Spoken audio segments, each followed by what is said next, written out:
Good afternoon. Welcome to Soundtracks with Birdman. Remember, like last week when I said I've ordered like 60 something titles and like, well, how much more can I buy? The month's almost over, right? Well, um, I got over 150 last month. And really, since I kind of count my month from the 10th to the 10th, I started like on the 9th. So I guess I still got more time. But anyways, yeah. Two singles, 20. Let's start with the big box. There was a lot on eBay of Arthur Fiedler Boston Pops CDs. Hey Al, how are you? Um, for I don't know, I think I paid 30 something dollars for shipping for all 20, and styrofoam. Cool. I thought when I got everything that John Williams had, film score wise, I thought, maybe I'll get all the Arthur Fiedler Boston Pops catalog. It's over 500. I don't think that's going to happen. But, I say that today. Oh, my Lord. I'm not, okay. Hello. So, oh, good Lord. Bless the guy for packing this very well. Tidy up. I don't really like to mess with. Shipping is a beast. Yes, shipping is a beast.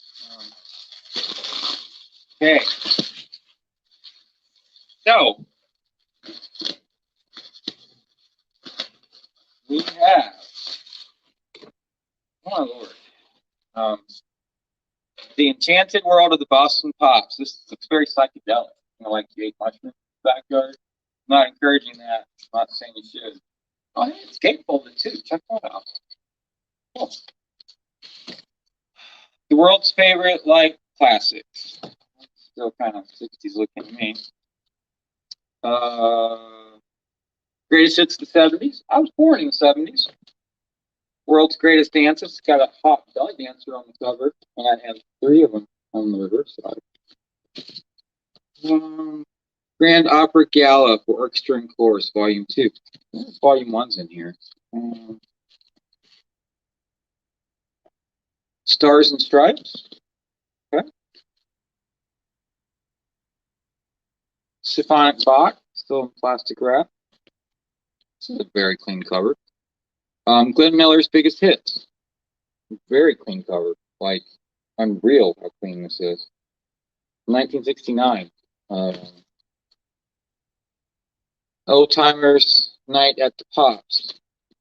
Okay.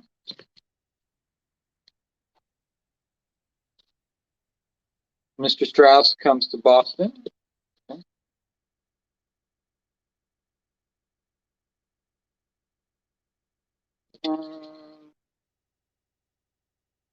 Another one of Glenn Miller's Biggest Hits. Okay, I should probably give one of these away. It's like 20 something records. Hey, Al. Does your daughter really like bubble wrap? I mean, it doesn't everybody. Classics of the Silver Screen. Let's see what's on here. The Way We Were, Laura, Moon Glow, and the theme from Picnic, High Noon, Around the World in 80 Days, Stella by Starlight, song from Moulin Rouge, probably not the one with Nicole Kidman, Whistle While You Work, Love is a Many Splendid Thing, Never on Sunday, Days of Wine and Roses, Piano Concerto No. 21 by Antoinette, Exodus, Finally Something I Know, Might Be as Well Spring, Charade. Okay, that's Mancini. Shadow of Your Smile, Chim Chim Cheree, Okay, Mary Poppins, Lawrence Arabia theme, Moon River, Dolores theme from Dr. Zhivago. A couple things I know. The Family All Together. That sounds very wholesome. I bet Republicans would like this album. Ship of Fools. This is a very clean cover. Wow. 1965. This cover's impeccably clean. Denise Knight, Boston Pops, Fiedler. That sounds like a romantic LP. Song of India. That sounds very exotic. Like eating cheeseburgers. This was the one I was really interested in. Leroy Anderson, The Irish Suite. This one's really old. What's the date on this?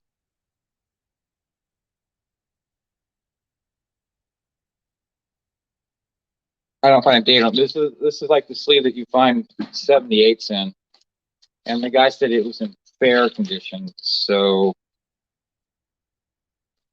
let's hope. Well, this side looks pretty good. Side one's got some scratches on it. Side two is very good though.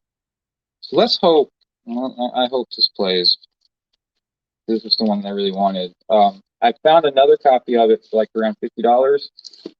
I got this whole thing not even 50 with shipping. So let's hope it plays. Family fun and familiar music.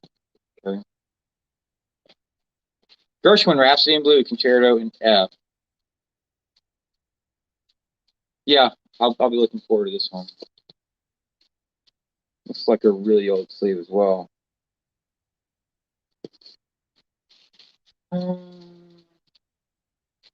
Music for $1 million movies. Mary Poppins, Days of Wine and Roses, Breakfast at Tiffany's, Mondo Cane, Charade, Lawrence of Arabia, Cleopatra, Longest Day, Tom Jones, The Cardinal, Snow White and the Seven Dwarfs. Okay, that's kind of cool. 1965 dated.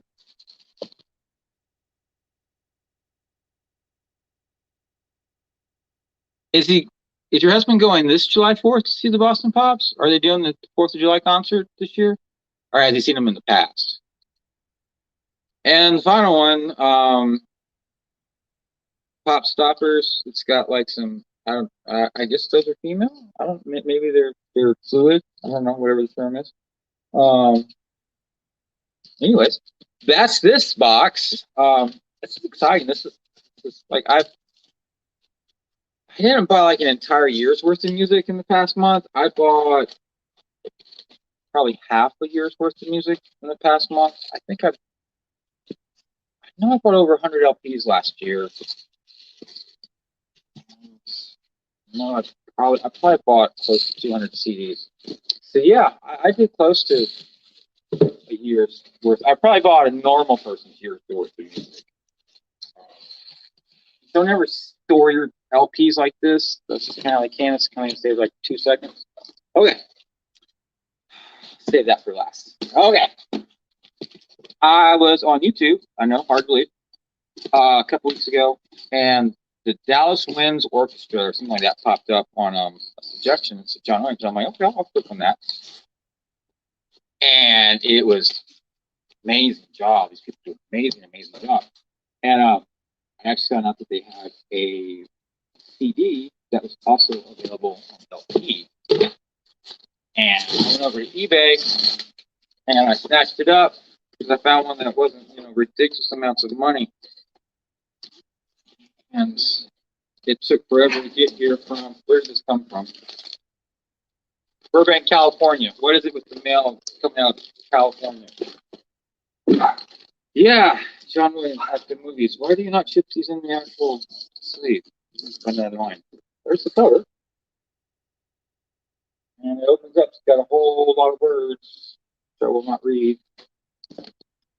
But we have Olympic Fanfare, Superman March, the Cowboys Overture, and they actually do nail the Cowboys Overture. E.T. with Malice Toward None from Lincoln, 1941. The X-Wings from The Force Awakens, Jedi Steps and Finale from The Force Awakens. Okay. And Star Wars main title. Then the Imperial March, excerpts from Close Encounter, theme from JFK. They do a really nice job on the JFK theme. And the Star Spangled Banner, different arrangement by John Williams. I would like to see less Star Wars on this album, and maybe the Raiders March. Oh, I don't know. All the new stuff that comes out, they just pile so much of the new Star Wars music on it. And yeah, that's fine, but I want to hear something else. Yes, the Boston Pops do have real cannons for the 1812 orchestra.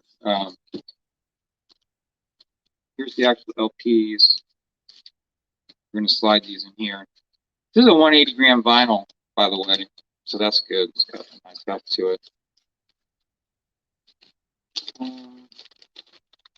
Then the last thing to open today. And I got more stuff coming this week, y'all. Oh Lord. Yeah. Um, have a lot more coming. People seem to like the unboxing videos, so here we go. Okay.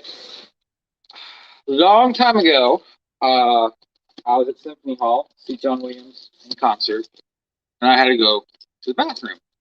And I came out, and all these people trying to get down the staircase. And I'm like, I don't want to wait for all these people. The staircase is still there, and I'll go down that staircase. And I went down the flight of stairs, and you come, there's this door with like a little security thingamajigger on it, and there's a guy standing there with a CD. I was like, huh. And I'm like, you doing what I think you're doing? He's like, yes. And I'm like, okay, I mean, I got nowhere else to go. I mean, I'm in Boston. I don't have to get home, take care of the dogs. I'll just hang out and wait with you and see what happens. And then a couple more people showed up, and then like a security guard poked his head out. And he said, "How many are there?" And how many were there? Like 8 of us. And he's like, "Hang on." And then he came back and was like, "Okay, come on up." And we were like, "What?" And they take us up into this like room with this gorgeous grand piano, and we were told to wait. And your heart's beating fast, and John Williams comes out, and you're like, "Oh my Lord!" And yeah, so I didn't have anything from the autograph, and I'm kind of glad because I didn't want to ask for anything because he'd already given me so much. And I shook his hand and I said, "Thank you for all you have done. Thank you for all your music."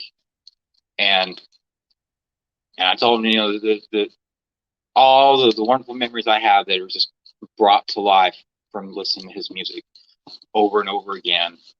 And there was this Asian kid there, and he had the AI soundtrack. And he asked John Williams to autograph it, and John Williams was like, "No one's ever asked me to autograph this before.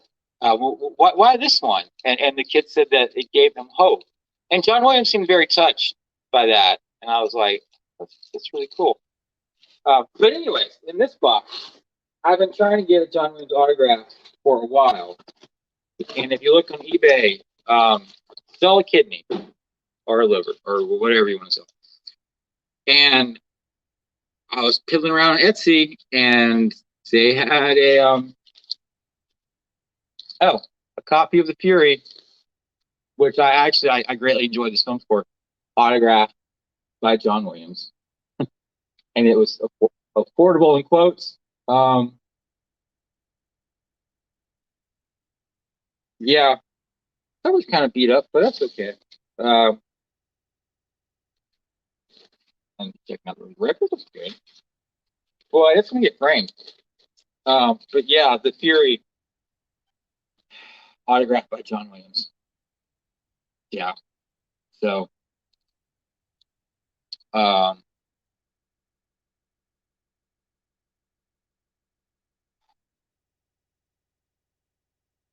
if you've not listened to this film score, you really should. The London Symphony does the recording for the soundtrack, not for the film. I've never seen the film. But the soundtrack, the film score is very good. And there's numerous copies. Versera Band released it. Versera Band did a deluxe edition. I think Versera Band did another deluxe edition. I think there's like 3 or 4 copies of it out. If you don't want to go all the way in and get the complete score, the standard Versera Band version is a great listening experience. I highly recommend it. And you should be able to find it on eBay for, not, price of being like eaten out for one person. Does vinyl sound better than digital, Al? Vinyl sounds different from digital. Interesting story.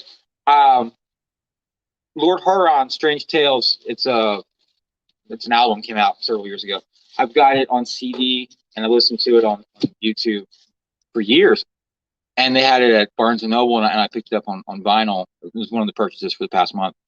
And I got home and I listened to it, and I'm like, my God, this sounds amazing. It sounded totally different on vinyl. Completely different. Whole new album. But yeah, it does sound different. The way the sound is compressed onto the basically wax versus to digitize it. Sounds kind of warmer. You do get some pops sometimes, not always. It's annoying when you buy, like I bought Witness on LP, never been opened, and I took it out of the wrapper because I'm a player. I'm gonna play it or buy it, and oh, it had a skip in it. I was so pissed off. So then I bought another copy, and it's fine, but it does sound different, and your sound system makes a difference as well.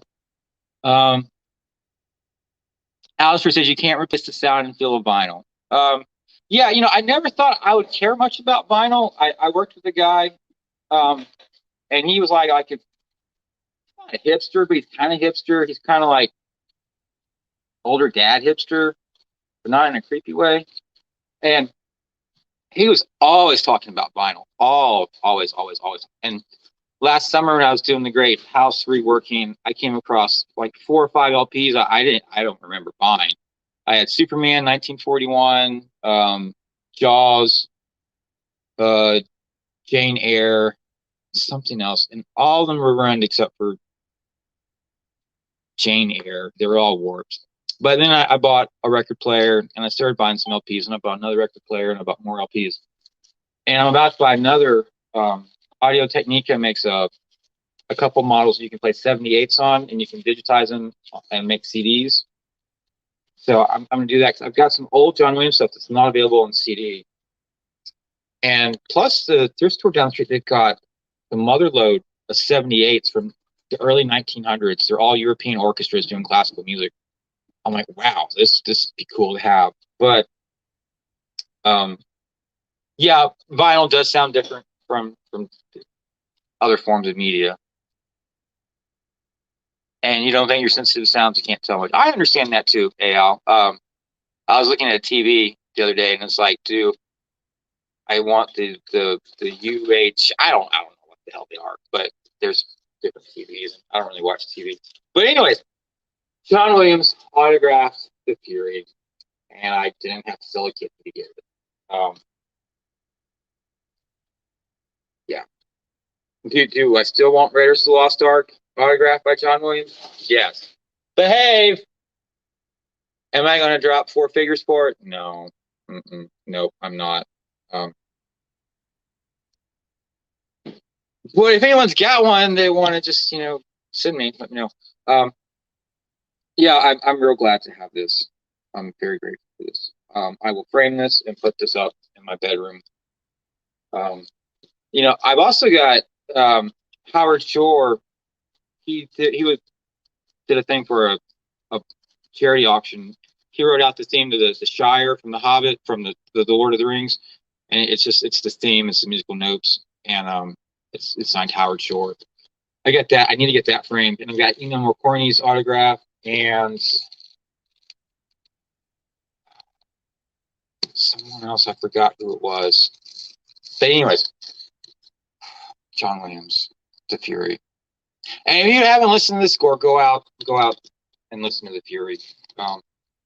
Anyways, this week, Thursday night, instead of Wednesday, I'm doing The Little Mermaid with Green Lion Girl, and H. Boomer will be there.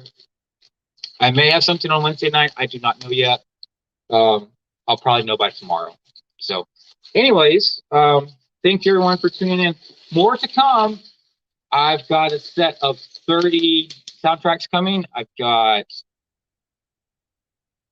85 Sony classical labels coming. Yeah, I really bought a lot of music this past month. So, John Williams. Thank you everyone for tuning in. Remember, adopt, don't shop, and we will see everyone later.